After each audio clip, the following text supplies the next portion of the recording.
Rio de Janeiro, 1944. A alagoana Nise da Silveira é readmitida ao serviço público e passa a trabalhar no Centro Psiquiátrico Nacional no bairro do Engenho de Dentro. Durante esses anos todos que passei afastada, entrou em voga na psiquiatria uma série de tratamentos e de medicamentos novos que antes não se usavam.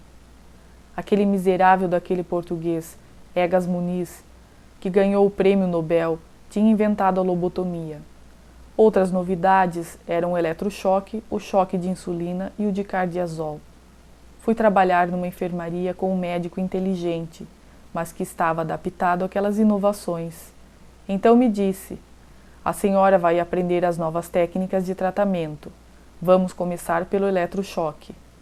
Paramos diante da cama de um doente que estava ali para tomar eletrochoque. O psiquiatra apertou o botão e o homem entrou em convulsão. Ele então mandou levar aquele paciente para a enfermaria e pediu que trouxessem outro. Quando o novo paciente ficou pronto para a aplicação do choque, o médico me disse: aperte o botão. E eu respondi: não aperto. Nise da Silveira não aceitou o poder destrutivo que esses métodos conferiam à personalidade do ser humano e foi categórica. Tinha que haver outro caminho. Este caminho foi a terapêutica ocupacional. Em 1946, Nise da Silveira encontrou Almir Mavinier, um jovem pintor autodidata que ficou responsável pelo ateliê de pintura e modelagem. Em 3 meses de trabalho, Almir Mavinier já contava com uma quantidade de obras suficientes para uma exposição. A primeira exposição foi inaugurada em dezembro de 1946. Seguiram-se artigos em jornais e revistas da época, acaloradas discussões entre críticos de arte. Almir Mavinier, em uma verdadeira arqueologia humana, resgatou dos pátios e enfermarias superlotadas Otávio, Emídio, Carlos, Rafael. Vieram outras exposições, inclusive uma no primeiro ano de funcionamento do Museu de Arte Moderna de São Paulo. Mavinier partiu para a Europa em 1951, porém, em 1957, ajudou na montagem da Exposição dos Pintores do Engenho de Dentro no 2º Congresso de Psiquiatria ocorrido em Zurique, na Suíça. A exposição foi inaugurada pelo psiquiatra Carl Gustav Jung na manhã do dia 2 de setembro de 1957.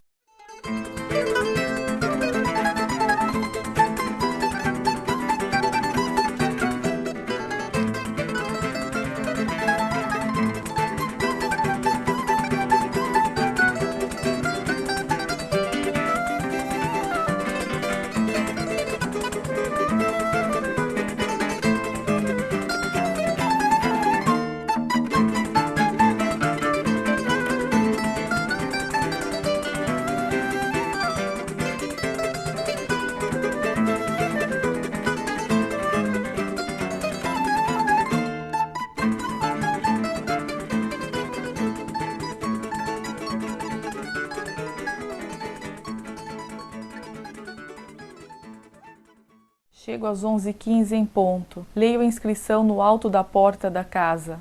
Invocado ou não, Deus está presente. E entro cheia de emoção. A empregada conduz-me a uma pequena sala de espera, onde passo momentos de grande ansiedade. Olho livros, quadros, estatuetas, mas minha percepção está incapaz de reter qualquer coisa. Depois de andar de um lado para o outro, sento-me ao lado de um pequeno armário de vidro, com prateleiras povoadas de figurinhas chinesas e hindus, provavelmente. Na prateleira, que está pouco abaixo do nível da minha cadeira, vejo de repente uma fisionomia conhecida.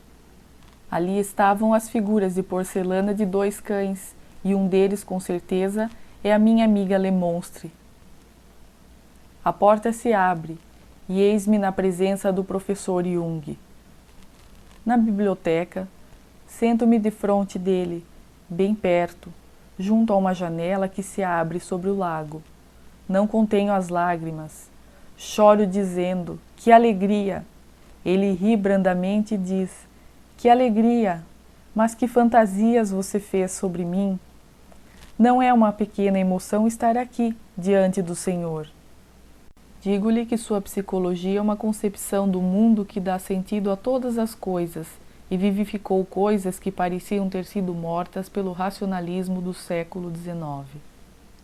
Promete-me espontaneamente tornar a ver-me antes de minha volta. Descendo a escada, diz que eu fiz muito bem em viajar por vapor.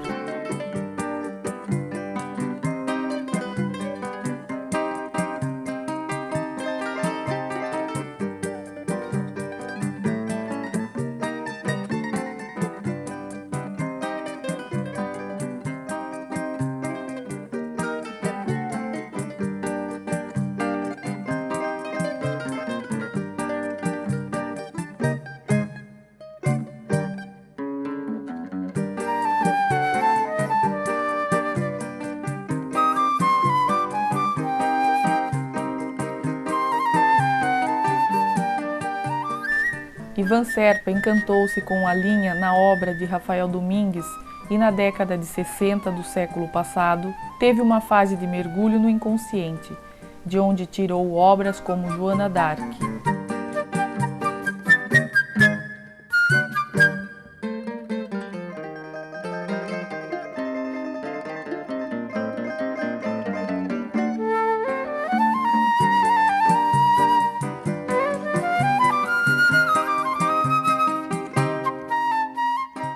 As obras fantásticas, Isso sim.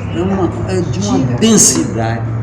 Comecei logo a me questionar, né? Que a minha atuação era assim de estímulos externos. E eu senti que aquilo não tinha nada de externo, apesar de eram trabalhos figurativos. Certo. Mas aquilo vinha assim de dentro. E só podia ser tão autêntico porque era de uma riqueza de imagens. Eu disse,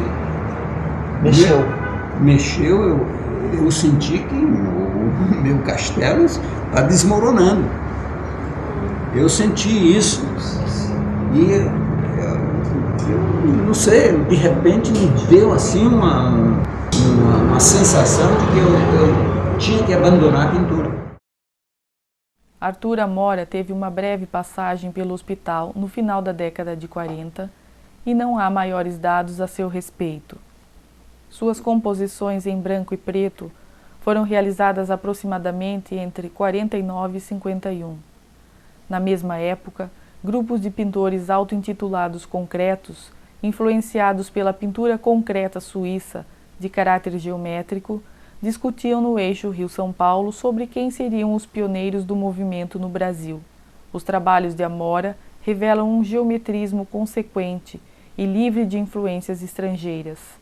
Mavigné atravessou o oceano para buscar o concretismo na Europa e nunca esqueceu do pintor concreto Arthur Amora.